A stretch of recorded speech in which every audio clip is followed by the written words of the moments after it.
ഒരാളുടെ ജീവിതത്തിലെ വിജയം അളക്കേണ്ടത് എത്രത്തോളം ഉയരത്തിലെത്തി എന്ന് നോക്കിയല്ല, മറിച്ച് എത്രത്തോളം പ്രതിസന്ധികളെ നേരിട്ടുകൊണ്ട് ഉയരങ്ങളിലെത്തി എന്നതിനെ അടിസ്ഥാനമാക്കിയാണ്. മുള്ളുകൾക്കിടയിൽ നിന്നാണ് പനിനീർ പൂ വിരിയുന്നത്. അതുപോലെ ജീവിതത്തിലെ പ്രതികൂല സാഹചര്യങ്ങളിലും നമുക്ക് വിജയം കൈവരിക്കാൻ സാധിക്കും. ജീവിതത്തിൽ വിജയിക്കാൻ കുറുക്കു വഴികളില്ല. അതിന് ലക്ഷ്യബോധവും കാത്തിരിക്കാനുള്ള ക്ഷമയും പ്രതികൂല സാഹചര്യങ്ങൾ നേരിടാനുള്ള കഴിവും ഈശ്വരവിശ്വാസവും ആവശ്യമാണ്. ജീവിതത്തിലെ ഓരോ കാര്യങ്ങളെയും നമുക്ക് രണ്ട് രീതിയിൽ കാണാം. ഒന്നുകിൽ നല്ലത് സംഭവിക്കാമെന്ന് വിശ്വസിക്കാം, അല്ലെങ്കിൽ എപ്പോഴും മോശം മാത്രമേ സംഭവിക്കൂ എന്ന് വിശ്വസിക്കാം. സച്ചിന്ത ജീവിതത്തിൽ സന്തോഷവും പ്രതീക്ഷയും പകരും. നിഷേധാത്മക ചിന്ത നിരാശയും വിഷാദവും സമ്മാനിക്കും. ശുദ്ധമായ പാലിൽ വീഴുന്ന വിഷത്തുള്ളി പോലെയാണ് വെറുപ്പ്. വിഷത്തുള്ളി പാലിനെയാകെ വിഷമയമാക്കുന്നത് പോലെ മനസ്സിൽ ഉരുവാകുന്ന വെറുപ്പ് വ്യക്തിയുടെ ഹൃദയത്തെ തന്നെ മലിനമാക്കുന്നു. നേരിട്ടുള്ള സന്ദർശനങ്ങൾ ഇല്ലാതാവുകയും സാമൂഹിക മാധ്യമങ്ങളിൽ വഴി മാത്രം കാണുന്ന സ്ഥിതി സജ്ജമാവുകയും ചെയ്യുമ്പോൾ ഹൃദയബന്ധങ്ങൾ കേവലം ഉപരിപ്ലവമായി മാത്രം മാറുന്നു. 1000-ലധികം സുഹൃത്തുക്കൾ സോഷ്യൽ മീഡിയയിലുണ്ട്. പക്ഷേ ഉള്ളിലെ വേദന തുറന്നു പറയാൻ ഒരാളില്ലാത്ത അവസ്ഥ സമകാലീന യാഥാർത്ഥ്യമാണ്. പ്രിയപ്പെട്ടവരെ ഇടയ്ക്കെങ്കിലും നേരിൽ കണ്ട് സംസാരിക്കുക. അത് അവരിലും നിങ്ങളിലും സന്തോഷം പകരും. അറിവിനൊപ്പം ചെയ്യേണ്ടതും ചെയ്യരുതാത്തതും എന്തൊക്കെയെന്ന തിരിച്ചറിവ് കൂടി നേടുമ്പോഴാണ് വിദ്യാഭ്യാസത്തിന് അർത്ഥമുണ്ടാകുന്നത്. അതല്ലാതെ നേടുന്ന വിദ്യ അറിവിന്റെ തലത്തിൽ മാത്രം ഒതുങ്ങുന്നു. നമുക്ക് ലഭിച്ചിട്ടുള്ള ചെറിയ ചെറിയ അനുഗ്രഹങ്ങളിൽ പോലും ദൈവത്തോട് നന്ദിയുള്ളവരായിരിക്കുക. നമുക്ക് എന്തൊക്കെ ഇല്ല എന്ന് ചിന്തിക്കുന്നതിന് പകരം എന്തൊക്കെ ഉണ്ടെന്ന് ചിന്തിക്കുക. അപ്പോൾ ഹൃദയം അസ്വസ്ഥമാവുകയില്ല. സഹജീവികളോടുള്ള സഹാനുഭൂതിയിലും നന്മയിലും മക്കളെ വളർത്തുക. എത്ര ഉയർന്നാലും അവർ നിങ്ങളിൽ നിന്ന് അകലില്ല.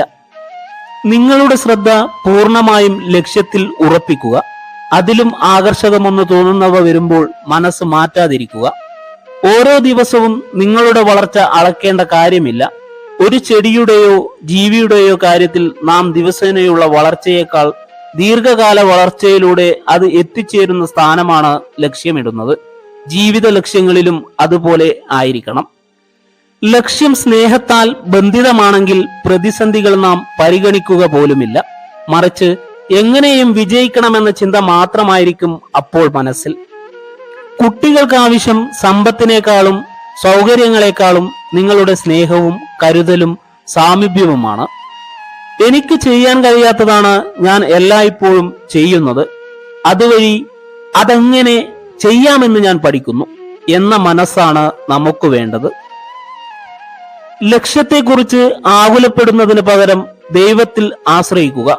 വിശ്വസിച്ചുകൊണ്ടുള്ള പ്രാർത്ഥനയ്ക്ക് അവിടുന്ന് ഉത്തരമരുളും. താൻ ദുരിതത്തിലാണെന്ന് കരുതുവോളം മാത്രമേ മനുഷ്യന് ദുഃഖമുള്ളൂ. ആൽബർട്ട് ഐൻസ്റ്റീൻ പറഞ്ഞ ഒരു വാക്കുണ്ട്: മനുഷ്യർ തമ്മിലുള്ള ബന്ധത്തെ സാങ്കേതിക വിദ്യ മറികടക്കുന്ന ലോകം വരുമെന്ന് ഞാൻ ഭയപ്പെടുന്നു. വിഡ്ഢികളുടെ ലോകമായിരിക്കും അത്. ഹൃദയങ്ങളുടെ ഐക്യം ഒരു കുടുംബമുണ്ടാക്കുന്നു. ഒരു വീട് കൈകളാൽ ഉണ്ടാക്കപ്പെടുന്നു. ഒരു കുടുംബം ഹൃദയങ്ങളാൽ നിർമ്മിക്കപ്പെടുന്നു. ശക്തനായി ഇരിക്കുന്നതിലല്ല, ശരിയായ രീതിയിൽ ശക്തി ഉപയോഗിക്കുന്നതിലാണ് മഹത്വം. ഒരു യഥാർത്ഥ മനുഷ്യൻ മറ്റുള്ളവർക്ക് സഹായം ചെയ്യുന്നതിൽ സന്തോഷം കണ്ടെത്തുന്നു. ഏറ്റവും കുറച്ച് വസ്തുക്കൾ കൊണ്ട് തൃപ്തിപ്പെടുന്നവനാണ് ഏറ്റവും സമ്പന്നൻ. വലിയ സ്നേഹത്തോടെ ചെയ്യുന്ന കൊച്ചു കൊച്ചു കാര്യങ്ങൾ വലിയ സന്തോഷവും സമാധാനവും കൊണ്ടുവരും.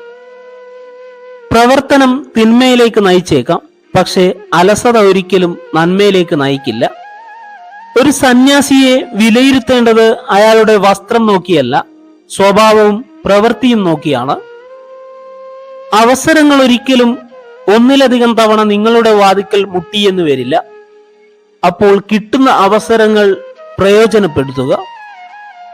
കഴിവുകൾ വളരുന്നത് ഏകാന്തതയിലാണ്, പക്ഷേ സ്വഭാവം വളരുന്നത് ലോകത്തിലെ ആർത്തുലയ്ക്കുന്ന തരംഗങ്ങൾക്കിടയിലാണ്. ഇത്രയും കാര്യങ്ങൾ നമുക്ക് മനസ്സിലാക്കാൻ കഴിഞ്ഞാൽ ജീവിതത്തിൽ വിജയം നേടാൻ എളുപ്പമാണ്.